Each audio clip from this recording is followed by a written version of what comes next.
Yo, what's up? It's your boy Currency 365. Hope you guys are doing well. Legends never die, they stay in our hearts. If you want to support us, click the like button, subscribe to the channel, and also you can come down here and hit the join button under the video or in our channel section. And you can also join our Patreon, patreon.com/currency365. And we also have Cash App and also PayPal for support if you want to sow some seeds. Peace out. God bless. Enjoy the video and keep the movement going. Legends. Bye.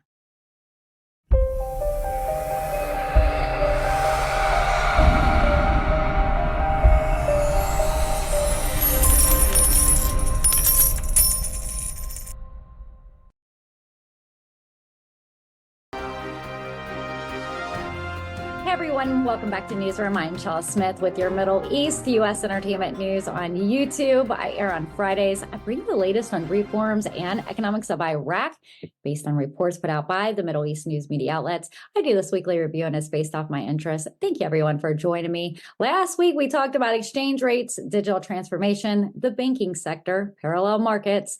Let's take a look at this week's headlines. The Kurdistan Regional Government President, Mauser Barzani, has partnered with Iraqi Trade Bank to settle the salaries of the Kurdistan regions as a government bank in Baghdad.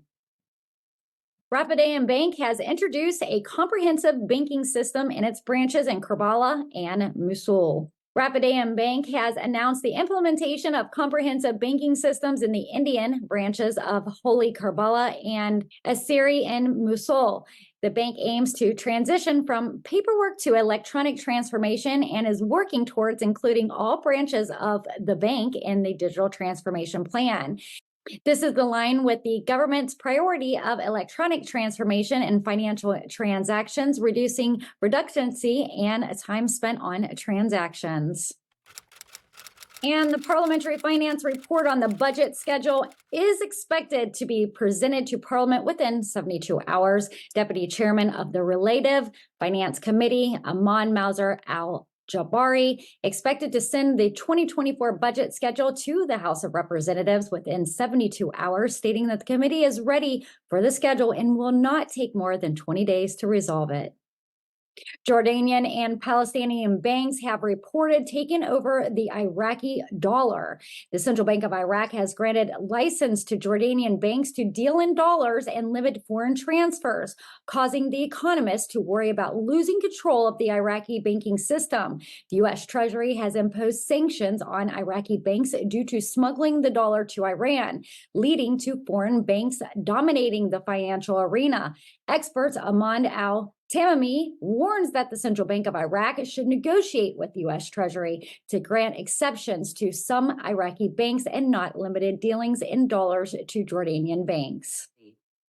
Pay attention, Iraq plans to transition from lubativity to electronic payments in mid-2024. Iraq's financial advisor, Mauser Mohammed Chella, has announced that the government is encouraging citizens to adopt the digital payment. He stated that monetary use will gradually shift towards digital financial inclusion starting in 2025. Chella emphasizes that traditional monetary methods are no longer in line with modern digital institutional societies, and that the public is shifting towards using a digital payment card for various transactions. He also noted that by mid-year, the government will largely shift to payments through credit cards and other approved digital methods. Digital payments have opened millions of digital accounts for adults, promoting cash liquidity, ensuring electronic activity. This growth aligns with unified treasury accounts, maintaining moderate growth rates. The dollar trees are experiencing a significant knockout, leading to concerns of a possible dinar collapse. The fluctuation of the dollar and gold prices have significantly impacted the commercial markets, with the dollar currently at 1460 dinars in parallel markets. The cancellation of currency auction windows at the end of 2024 and Washington's sanctions on Iraqi banks have put the dollar at risk for speculations. The establishment of electronic platforms and regulatory of external transfers for private sector trades has contributed to the recovery of the Iraqi dinar. However, the Parliamentary Finance Committee supports the theory of doubts, predicting a redrop in the dinar rates due to the central bank's limited capacity to cover Iraq's exports to countries like Turkey, China, the UAE, India, Iran, Brazil have increased due to factors such as global inflation, inflation in invoices, changing consumption patterns, increasing government agreements, and the lack of local industry competition. The Central Bank of Iraq has stopped selling the dollar to travelers during the Hajj season, and economist Safwan Qureshi has suggested a new mechanism to addressing the leakage of dollars to parallel markets. The central bank will continue to provide dollars to eligible travelers, regardless of these level of Hajj of other events. And bear with me for this next article. Al-Sudani concluded his visit to Babylon. Prime Minister Mohammed Shia al-Sudani has concluded his visit to Babel Governorate, which included launching a package of new service projects worth $1,276,740,000,000 dinars, referring to the large Chella sewer project to implementation of a cost of $287 million, launching integrated projects for sewage, sanitation, rainwater in various districts, and a road project linking the highways from Basra to Ibrahimi Ayaya in the Hindiaya district. The visit also involved managing a operating Imad al-Sadiq hospital by a specialized foreign company for $60 million, working on the Union Mill project, opening a sugar factory, expansion project at the Al-Idaha company, and opening various plant facilities. Field inspections were conducted on the progress of the Chella sewer project, the Ishtar Bridge project in Chella, and the oncology center at Marian Hospital. Al-Sudani also chaired a meeting of directors and officials of the service and sector departments and formation of Babylon governorates, directed the formation of the committee of ministerials to address problems identified, and the chaired meeting with security and military leaders and the formations.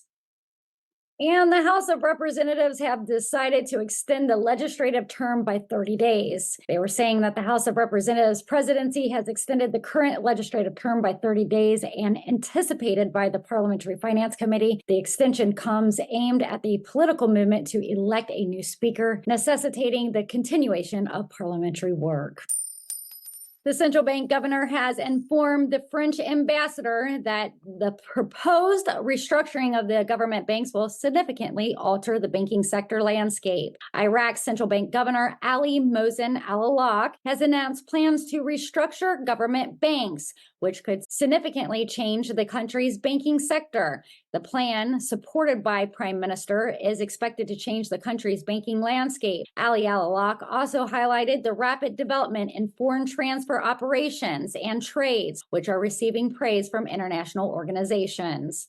The French ambassador expressed satisfaction with development and economic progress in Iraq, stating that the two countries are ready to strengthen and develop banking relations. The French ambassador invited the governor of Iraq to visit the Central Bank of France, a country with long-standing cooperation relationships. Projections suggest that Iraq's oil capacity is expected to increase in 2025. JP Morgan's banks predict Iraq, the UAE, and Kazakhstan will increase their oil capacity by over 3,000 barrels per day by 2025. This expansion could pose a risk to coalition cohesions and oil prices.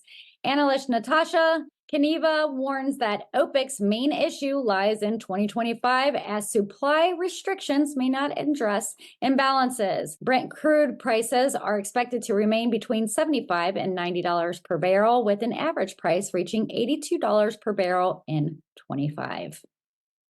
And lastly, the government trade meeting between Iraq and America has resumed after a 9-year break. The Iraqi and American governments held meetings to discuss the third session of Trade and Investment Framework Agreement in Washington, D.C. The meeting, led by Iraq's economics agent, focused on various aspects such as agriculture sector, standardization, financial system, customs, company registrations, intellectual property rights, Iraq's ascension into the World Trade Organization, the health sector, and government contracts. The Iraqi government confirms its openness to all parties and emphasizes the importance of economic reform and diversification. The American sides expressed interest in topics and appreciated the Iraqi government's reform measures. The meetings were attended by the Director General of Department of Foreign Economic Relations, the commercial attaché, and representatives from the Ministerial of Finance, Planning, Agriculture, and Health. And you've been watching Newsroom Weekly Review. I'm Chella Smith with your Middle East U.S. entertainment news on reforms and economics of Iraq. I try to bring you all the latest in our news without having to keep up with all the different outlets. I'm here on YouTube every Friday, so don't forget to subscribe and turn those notification bells on. If you like my content, leave me a thumbs up. If you really like my content, you can always seed a super chat or a super thanks in the comment section below. Again, thank you for being a subscriber, and thank you for visiting Newsroom. Chella Smith for your trusted Dinar news. I'll see you guys next Friday. Take care. Make sure you join us Fridays, 4 p.m. with Newsroom Updates with Chella Smith Entertainment News.